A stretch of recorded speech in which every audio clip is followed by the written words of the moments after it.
नमस्कार दोस्तों, मेरा नाम विनय और आज हम लोग बात करने वाले प्रधानमंत्री, राष्ट्रपति इन सब की सुरक्षा में जो कमांडो लगे हुए रहते हैं उसे हम लोग क्या बोलते हैं। उसे हम लोग एनएसजी कमांडो बोलते हैं। और एनएसजी कमांडो की ट्रेनिंग बहुत ही कठिन परिस्थितियों में होता है। तो चलिए आज बात करते हैं कि इसकी क्या क्या तर्क है और क्या क्या कैसे कैसे इसे एनएसजी कमांडो को बनने में कितनी तरह की ट्रेनिंगों से गुजरना पड़ता है। तो चलिए बात करते हैं। NSG commando national security guard होता है, जिसमें कि इसे ब्लैक कमांडो भी कहा जाता है। और इसकी ट्रेनिंग बहुत ही सटीक होती है और इसका ट्रेनिंग मतलब कि बहुत ही ज़्यादा होता है, मतलब कि कठिन परिस्थितियों में होता है। और इसका one bullet one death, you mean एक बुलेट से एक आदमी को मारने के लिए बोला जाता है। तो लगा सकते हैं कि आपका बहुत ही सटीक निशाना मार लगाते हैं। और एनएसजी कमांडो के बारे में बहुत सारी तर्क है, मतलब कि इसे बनने की क्या क्या प्रोसेस है ये बताते हैं हम आपको। इसे 3 जगह से उठाते हैं, मतलब कि लेते हैं। एक आपका पुलिस, आर्मी या नेवी, इन तीनों ही जगह से एनएसजी कमांडो में भर्ती होते हैं, मतलब कि लेते हैं, जो कि बहुत ही फिजिकली मेंटली और जो फिट होते हैं उसे लेते हैं। और उसमें भी है कि उसका भी ट्रेनिंग अलग से होता है।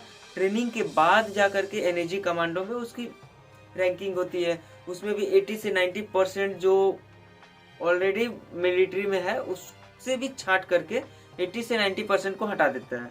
ओनली 20% उसमें से भी बचता है तो उसे लिया जाता है।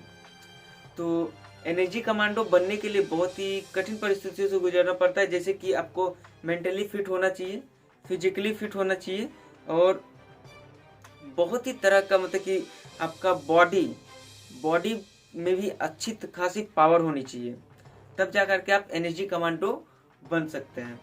और इसमें आपका 3 से 5 साल का सर्विस होती है। इसमें आपका ज़्यादा दिन की सर्विस भी नहीं होती है।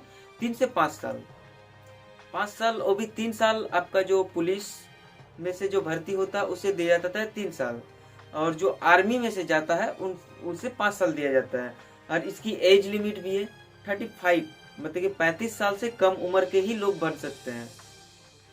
आप समझ रहे हैं ना कितना, मतलब कि इम्पोर्टेंट है एनएसजी कमांडो। मतलब कि इस कमांडो से आप बहुत सारे ऑपरेशन करा लीजिए, बहुत ही सटीक ऑपरेशन करते हैं। जैसे कि आपका 9/11 हमला जो हुआ था उसमें भी आपका एनएसजी कमांडो ने ही कमांड संभाली थी। उसमें भी बहुत ही सटीक निशाना, मतलब कि बहुत ही सटीकता से मार किए थे। तो मारे थे दुश्मनों को, मतलब कि दुश्मन कहाँ, मतलब कि आतंकवादी जो थे उन्हें मारा था। तो एनएसजी कमांडो बहुत ही ज़्यादा इम्पोर्टेंट है इन इंडिया।